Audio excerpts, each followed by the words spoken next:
Renee, love and relationship expert. And I'm very excited to be able to kind of pick her brain a little bit. And we're going to switch and she's going to pick my brain. The goal, really, for the Ask Janie show is that we learn all the different layers of how to be a woman and how to show up fully woman, fully alive in our culture today. So, Dr. Renee, welcome. It's Thank you. so exciting to have you here. Um, and I think that who you are is such a gift to the world. You've become a dear friend of mine in the way you live, but also the way you love. So let's begin with just Dr. Renee. How would you describe Dr. Renee in 3 words? Ooh, gratitude, God, and love. Hmm. Wow. Okay. Explain why you think gratitude, God, and love. How does that embody Um, who you are? I live each day with a grateful heart. Each Mm, day, when I was very young, at 16, I almost lost my life. I was in a coma for 9.5 months from a very bad car accident I was in with my father, which he had died the next day from the injuries. And I had survived the accident. And after 9.5 months, I woke up and I said, "Where's my dad?" They said, "He's not here. He passed mm, away." So I said, "Well, I want to go to his funeral." And they said, "No, you can't because he already died 9.5 months ago." So I reflected back on that day and I said, there's a reason why God had me stay. So for a long time, I had survivor's guilt. For a long time, why didn't mm, God take me? So I figured there's a reason, there's a purpose why God does what he does. And I have a greater presence being here on earth. So I make each day count, each moment by moment. And that's why I'm very selective of who I'm with, my friends, obviously who I'm married to, which is over mhm. 24 years with Jim Connolly, and very selective. I was engaged 9 times, and I said, "Do I want to be with this person for the rest of my life?" I said, "Nope, not this one. No, not that one." So 9 times I was engaged, and on the 10th engagement of this wonderful gentleman, Jim Connolly, I said yes. And so each day, grateful for him. And even if I never got married, I'm still grateful to be alive, to be well, Mm. to be more to the community, and how can I be of a servant's heart to Wow. And my community and the world. that's really how you reflect yourself to the rest of us. That's how you show up for me, is Thank such a you. servant with a deep gratitude and just a sense of intentionality. And I think it's inspiring to all of us. So tell us about what you think as a love and relationship coach to our audience right now. What do you think are the most important or 3 most important qualities or traits to have a quality relationship with your significant someone? So that specific relationship. Right. Well, one of the things I share with a majority of my clients, which has been about 25 to 2,600 people and couples, is that I help connect single people with the right person so they find their everlasting love. And I help couples reignite the love and intimacy they once had when they first got married.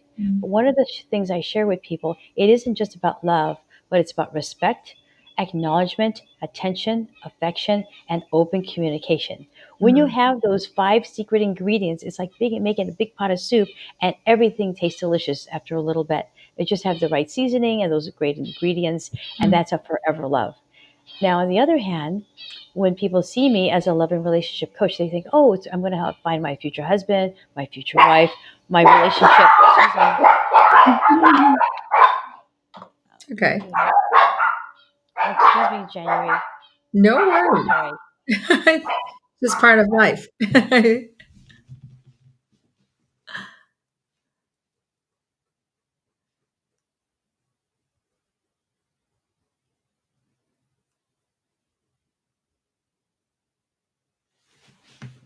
Thank you, honey. Thank you. Okay, January, I'm here.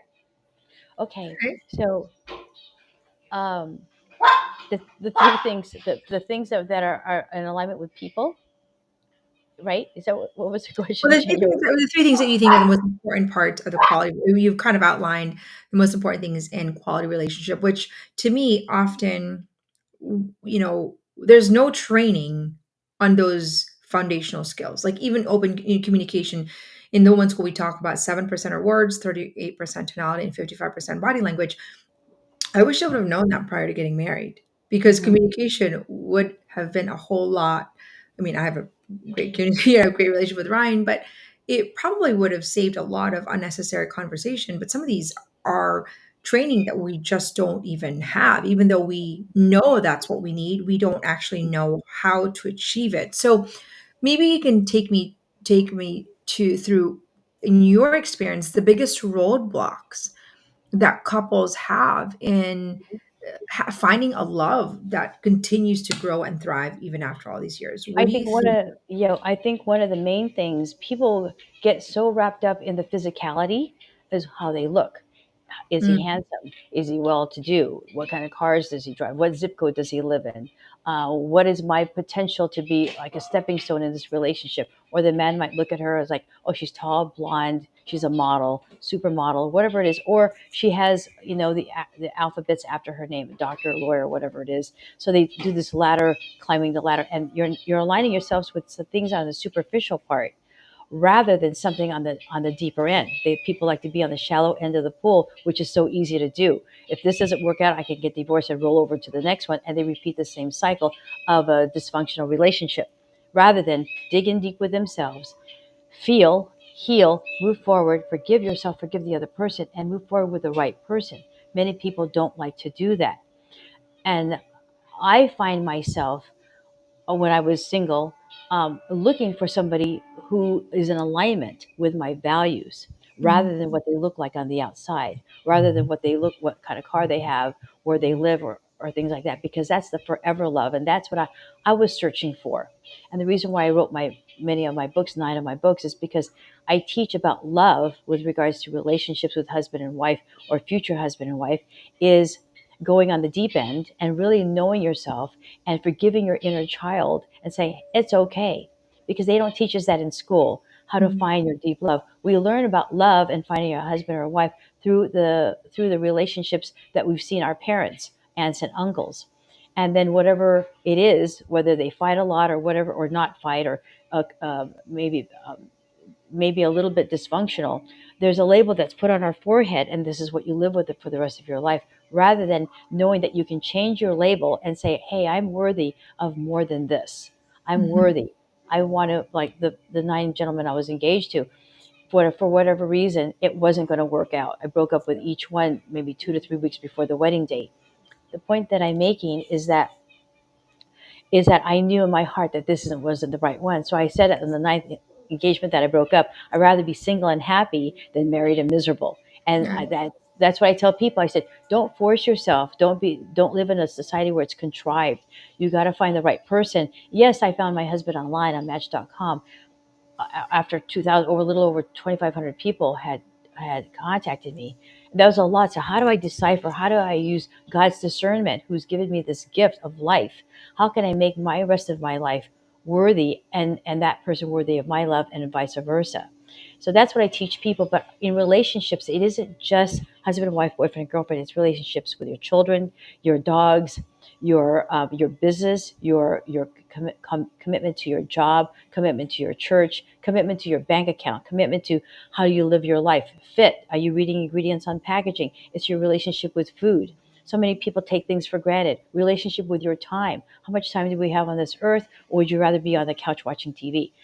Or integrating with other people and really connecting rather than being on the phone at the dinner table or at the restaurant and looking at your phone rather than talking to the people at your dinner table.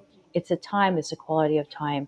Also with your clients, future clients, and people remember if you make them feel special, significant, and important, because we're just human.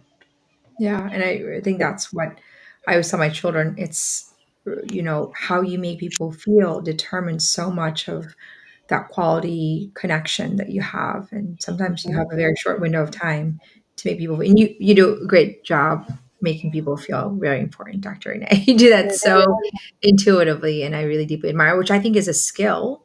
It's also a deep awareness that women don't welcome. realize that we have that capacity, and I think it requires Mhm. us to have that deep relationship with ourselves first, Mhm. solidified as a foundation to even have the awareness to be able to do that. So, um, now this we're going to flip the Okay. conversation, and Dr. Nate gets to ask me questions and Okay. about who I am, And today she's going to focus on whatever it is, Dr. Nay, that's on your plate. Yeah, And I have there's really a no few questions. question that's not open. So go for Okay, great, great. Well, for one, thank you so much for this wonderful opportunity, January. I really appreciate it. And you look lovely. I love you in the green. Just it. gorgeous. It's Yeah, Ryan's I favorite just color. love it. Jewel tones. Yeah, beautiful. So, about love and relationships, because that's kind of my expertise, you often say something about the importance of love and relationships. How do you and Ryan keep that love alive amidst all the demands of running your businesses and raising your beautiful children? Gosh, it's a loaded question. How do we do it? Our lives are so interconnected. What I mean by that is, we basically talk about everything. We talk about our children, we talk about each other, we talk about our work. So I think the number one thing we do is that we spend time with each other. That's a huge part. We actually really, I think, make the effort to spend time with each other, but we also really like to spend time with each other. Um, Number two, I think we are each other's best friends. I think that's a huge thing that we, Ryan, have, is that there's I have my inner circle that I share my heart, but never to the degree that I do it with Ryan. He is my best friend and vice versa. And I think just the fact that we have that, we know we are there for each other for those moments. I think that's what we do. And we make time to get away in spite the children, seven, 8 children. But every step of the way in our marriage, it's always been a priority for us, to Hmm. get away, just to get away, the two of us. Your date night out, right? We do have a day night out, or we just any moment, like, Ryan would pick me up at the condo. If he's like last night, he's like, okay, we're Oh, gonna pick you up. Because I know it's so silly. I'm like, Ryan, I think there's animals in the, in the condo when I come out. And so he literally has picked me up here because I'm like, uh-huh. I think there's frogs outside. It's so silly, but he'll come get me. He just, Ryan does not ever give me any reason to not to doubt that I am first in his life, Hmm. Yeah, and in every little thing that he does. So just those little things, and vice yeah, versa. I make yes. sure I know what he has for breakfast. I know, in spite of a busy day, even if I can't do it, I'll make sure that I know what his lunch is, that I Hmm. prepare that. So those little things, I think, matter. He still puts toothpaste in my toothbrush. Those little things that, Oh, he's done for years. So the yeah. little things, I think, make a huge difference. He always carries my stuff for me. Hmm. Um, so yeah, I think those things. If there's a way for us to sit The together, little things matter, and I know when we're out to dinner, he pulls out the chair for you. He opens the car door and opens the door at the restaurant. Such you're a so gentleman. observant. Yeah, he's Yeah, just he's, a wonderful husband. Both of us are very lucky because yes, my you do have a husband Jim is yes. very similar. He holds my purse, he holds the dog if I'm on stage, and it's like, okay, honey, you're on. And so he holds everything for me, and it's kind of like he's my holding every like a coat rack, and it's like I'm so grateful. It's like so He's our grateful. everything man. That's what I call Ryan. He's my He's my everything. yeah, yeah, everything man. I'm so grateful too for my husband. So both of us are very lucky, but it's also who we are as women, powerful women, that we have our vibration frequency on that level to attract that kind of person or people in our life that embrace us and enhance our life. Don't you Mhm. think, January? I would agree. I think that can you can't, command something you haven't demanded of yourself. Correct. Exactly. So I have another question. What are the key elements that you think that you and Ryan follow to maintain such a healthy and strong relationship? Key elements, I think we are growing together. That's a huge Hmm. part. We study together, we share, any learnings together. We're always sharing new insights, new books. He's always reading something. I'm always reading something, or we're reading a book together. We're holding each other accountable to raise our mindset. So we'll have those conversation. I think that's, our routine is huge. We hold each other accountable for our routine. So Hmm. Ryan actually, is in charge of the alarm clock in the morning. So he gets me up in the morning. So those things, will process our day and say, okay, just checking in. What's their day look like? He counts my hours of sleep. I mean, I count my hours of sleep, but those things that, even though it sounds so, what are the essential things? I think Yes. making time to invest in ourselves and our quality of life, and then eating healthy, I think, is an important part of Ryan. He's always proactive about how we can improve our mental health through our physical health. Hmm. Um, So yeah, I think those are key elements in our relationship that keep us growing. We dream together. That's a huge part of what we Oh, do. I love that. Yeah, I love We that. try to dream together, and we also wrestle together, challenging mountains to climb. I Mhm, think that's mhm. something that we are, we really have to do, especially. But the one thing that I know Ryan does is that he's such a student, and he has the humility to say, I can do better at this, or I can improve in this, or I can do that. And I think that's been a Mhm. cornerstone of our relationship is his humility to constantly work on himself. And Right. he's already Do you great. ever It's just, I think, exactly. Do you have any ever? How do you handle disagreements or conflicts that in your relationship, especially with so many responsibilities on your plate? um, we Do you ever wrestle with have it any like any disagreements? You normal. do.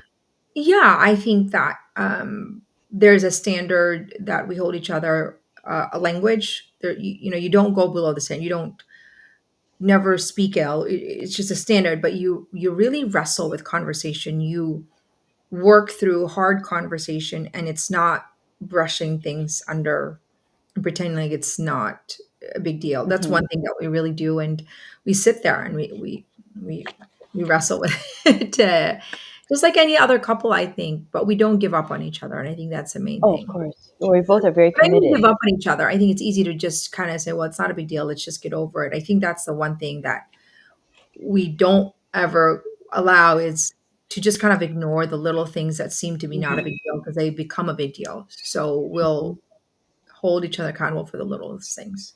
Right. Well, raising all your beautiful children is no small feat. How do you and Ryan divide parenting duties to ensure each child gets enough attention since you have Yeah. so many beautiful kids? Um, it's a great question. I think Ryan is very involved in raising our children. Hmm. He's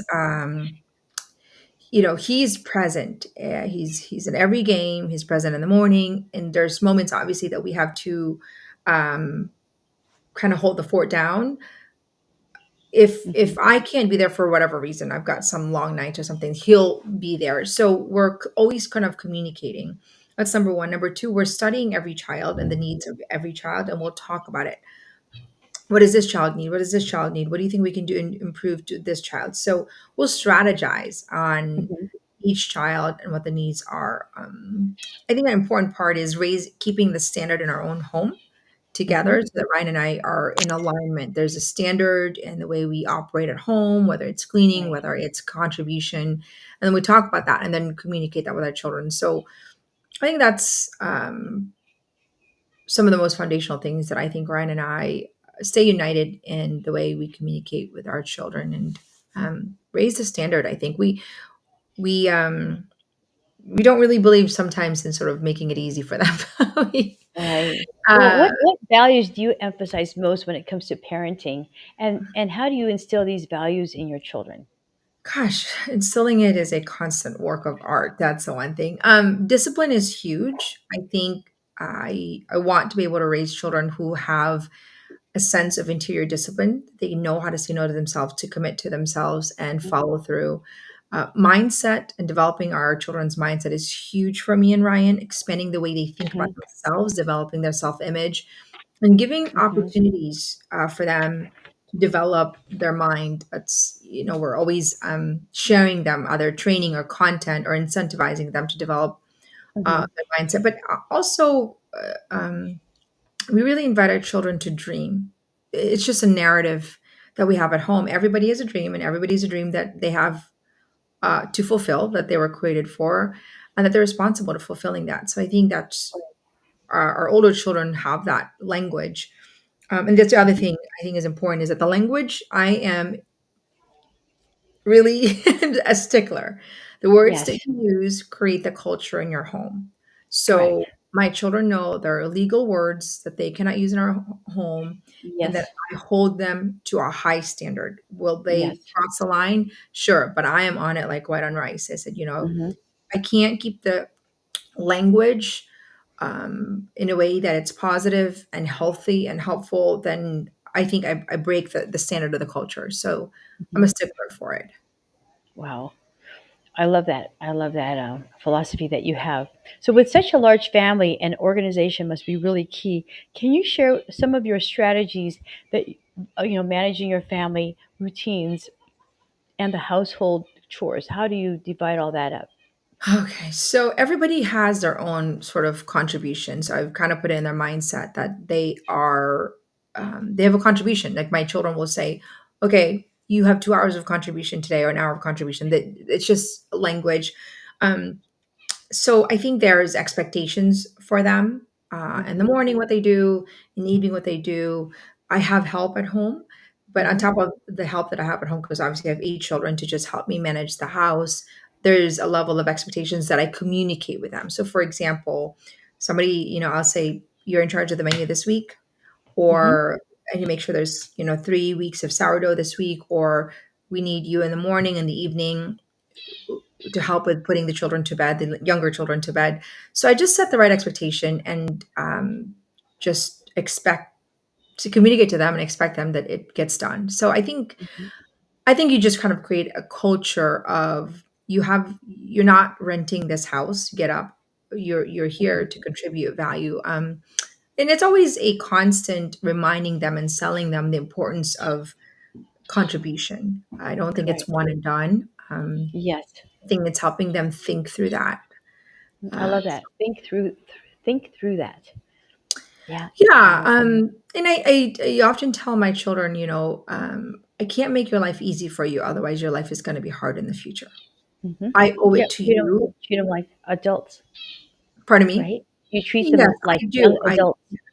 I think I treat them like adults, and obviously I'm there for them as a mom. But I Hmm. always tell them that I can't. I'm here for you because you need me, but I'm also here to help you gain resilience.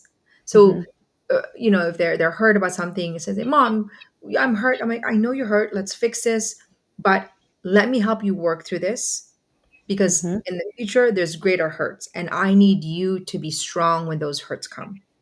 Right. So I kind of Exactly. connect the dots for them and say, "Okay, this is micro," because sometimes their world is this small. A cut is a huge deal, right? And I said, "I Hmm. know this seems like a big deal and I understand it, but there's going to be greater challenges. So I need you Hmm. to manage this small cut so you can have bigger capacity in the future." So I'm always sort of connecting the dots for them. And it's a lot Seeing what of it connects to the conversation. future.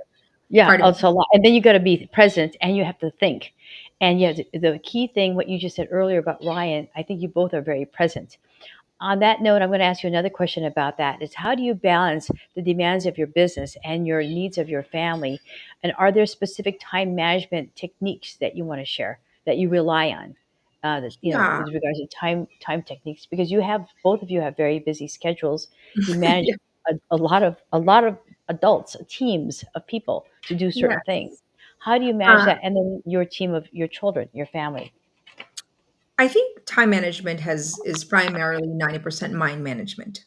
Hmm. That's what I mean. So I have to manage my mind to say, okay, this is what I have for the time I have. How can I maximize it? So I I think that's important. The ability to manage my thought. Number two is I rely on my routine, Dr. Renee. Like Hmm. I keep it quite simple and I say no to 90% of the invitations that come my way, if not Hmm. 95%. I really try to prioritize, and my priority isn't first and foremost Ryan and my family, and then work, and then all else. So I don't do a lot of things. I get up at 4 in the morning. Ryan and I both do. I get, that 4, 5, 6, 7, almost 3 hours by the time I sit down to do morning work, and then I'm with my children. And then while they're in school, I'm working, and then I come home about 4ish, Hmm. make dinner, and then I'm with them. So that's typically, unless I have an odd day where I have to, I have a webinar or something, but Hmm. it's consistent. I don't, unless there's anything crazy, I don't deviate from it. So I think we just talk about, like, there's games, like yesterday, I you get creative, you get strategic, and Hmm. it's a day-to-day thing. It's like, today, Ryan, what's the best case scenario for the schedule? Hmm. You know what? Let me Hmm. take all 4 children to the park. You can finish your webinar. Hmm. Great. So it's a lot of strategy, because here's the thing: our children. we want to be fully present with our children too. So it's divide and conquer. That's the right word I was saying. It's divide and conquer. I love that word. I love that word, divide and conquer. About business and your partnership with Ryan and the family and your companies, what's the biggest challenges that you face as business partners, and how do you overcome them? Gosh, the first thing that comes into mind, honestly, is that our skills hasn't caught up to our dreams. And Hmm. so there's a lot of um, just patience with Hmm. knowing exactly what the dream is and Hmm. developing the skill set. I think there's a lot of business training and skills that continually need to be sharpened when you're in business. It's never one and done. And then knowing which lane I'm in, knowing which lane Ryan is in, and maximizing our strength, but at the same time, Hmm. knowing where we can pull from each other. Like I am Ryan, we're business partners, so we talk so much about business strategy together. Hmm. And so Right.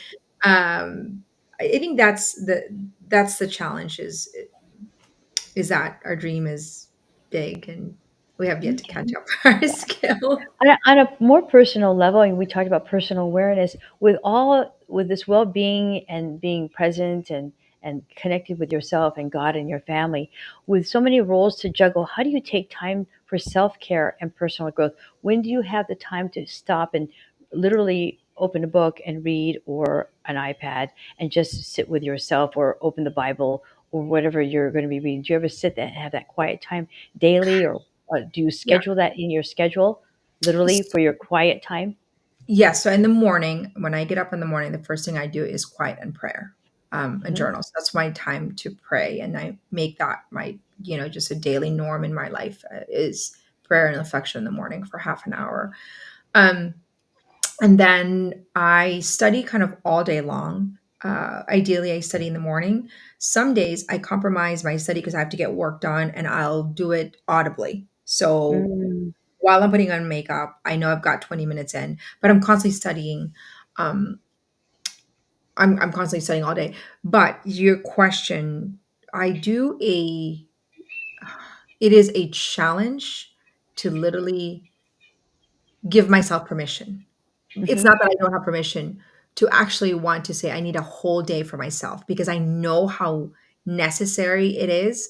mhm, Um, but I don't want to be away from my family. That's mhm, actually my biggest challenge because Ryan's like, let me just, go for the day off. The beach is my go-to, where I just mhm. sit and read Like and Mother's Day, like your Mother's Day, right? correct. And Uh-huh. so but I love being a mom and I love being with my children. So I Mm, don't wish it away. It's not, so it's harder for me to actually pull away.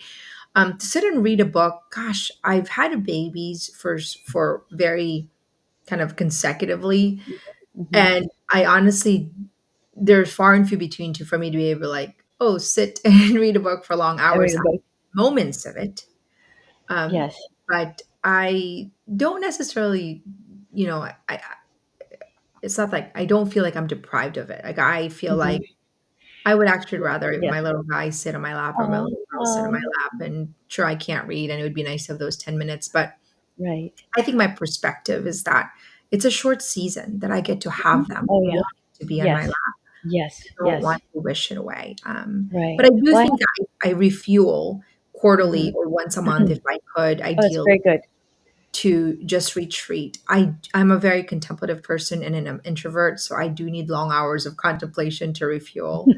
Ryan knows that. Wonderful. So, Yeah, I have one more question for you. Is that okay, yeah, January? one One more. more. Yep. Give it a couple. What advice would you give other women who are trying to balance their professional life and their aspirations with other family responsibilities?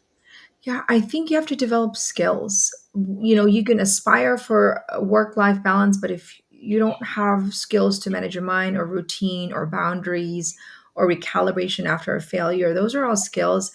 It's not going to be possible. I just Mhm, think it's going to feel impossible. So unless you're investing in developing skill after skill, mhm, um, it's going to feel like a sinking ship. And I always think of skill like a toolbox, and the more you have all these tools, the more you're able to actually expand your capacity to do more and to be more for everyone. mhm, And to me, skills gives you choices to be the kind of mom, entrepreneur, whatever it is. role that you feel called to specifically in your season of your life. So skills give you, I think, the bridge towards your greater fulfillment. Mhm. Oh, I love that. You should quote that in your next book. I'm glad Thanks. this is recorded because then you can look back and say, "Oh, I want to use that quote because it's your quote, January." Exactly, Renee. Yeah, well, I just believe in it so much, which is what the women's school is about. It's really Hmm. about skill training for women. I think it's the way Hmm. forward. It's not just about empowering women, it's about equipping women with the right tools. And, we can't just motivate people. We have to literally get to work and say, what is it that you need? It's training. And that's why, to me, training is not an attractive word, but it's what we need. Gymnasts train, Hmm. athletes train, and I think Everybody women need trains. Yeah, they don't teach train us for this in women. school either. And it Pardon me? is training. They don't teach us this in school, No. regular school, and we Mm, all need training and how to be a better mom, how to be a better woman, be a better man. If you're single, who do I have to be to attract that special person in yeah, my life? yeah, Or how do I, if you're already married, how do I become a better husband? How do I yeah, become a better wife, a better mom? And some yeah, people go through life without even thinking and not being present, looking at themselves in the mirror and saying, "What have I done to," and take responsibility how the children are raised? Well, they look at the parents, you look at the children. yeah, So it's a reflection of the parents' values. yeah. And I think the last thing I want to say is that there is I think a deceptiveness about knowing and being. And what I mean by that is that we can read 100 books and Hmm. never incarnate and live it. We can listen to 100 podcasts, and I think what matters is actually the repetition of training that Hmm. allows us to actually develop. And so, in an information world, we could presume just because we know so much that we Hmm. become who we are. And I think that's where the lie sometimes happens and the frustration. So, Yeah. training. Well, you made a major key a word there was be in the being. So Mhm. I'm all about the being movement or be, do, and have. Yeah, Be in that present of being who you want to be and do what you need to do by having that in alignment of the being. And then yeah, from that place, you have what you want to have, creating that vision from that action, and then yeah, having what you want. yeah, yeah, yeah. There's an order to it. So, Yeah. Uh well, huh. I think we are out of time. Thank you so Yes. much, Dr. Thank Renee. you. Thank you for all our listeners here. If you have any follow up questions, you can just comment wherever platforms, because I think we're in YouTube and Facebook and LinkedIn and Instagram and Twitter. So thank you all. And It's till brilliant. next week, thank you, Dr. Renee, for your Thank you. graciousness, your wisdom. It's always a pleasure to have you. Thank you so much. I appreciate it. And so great. I have a grateful heart to you. So God bless you too. Thank you, Dr. God And your bless. All right, beautiful see you all family. next Your week. beautiful family. Okay. See you soon.